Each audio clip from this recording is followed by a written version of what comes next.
Hello friends, આ TLM બનાવવા માટે સૌપ્રથમ આપણને એક કાર્ડબોર્ડની જરૂર પડશે, જેના દ્વારા તમે અલગ અલગ શેપ આપીને પૂરું TLM બનાવી શકશો. ફર્સ્ટ ઓફ ઓલ તમારે એક ઘર બનાવવાનું રહેશે, જેમાં તમારે બેઝ તૈયાર કરવાનું રહેશે.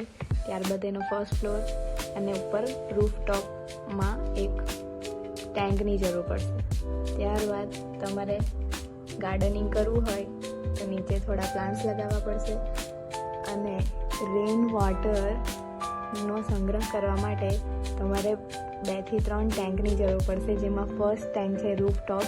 એમાં તમે રેનનો સંગ્રહ કરીને નીચે પાઇપ દ્વારા સપ્લાય આપીને એનામાં વોટર ફિલ્ટ્રેશન લગાવી શકશો અને વોટર સમ્પ દ્વારા તમે પોતાના ગાર્ડનમાં પાણી સપ્લાય કરી શકશો. અહીંયા અમે મોટર લગાવીશું, જેના દ્વારા તમે વોટર સપ્લાય ઇઝીલી કરી શકશો અને વૃક્ષમાં પાણી તમને જેટલી જરૂર હોય એટલું મોકલી શકશો.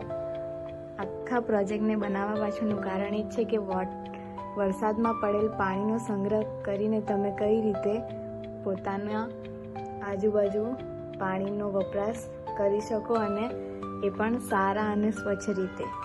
So thank you.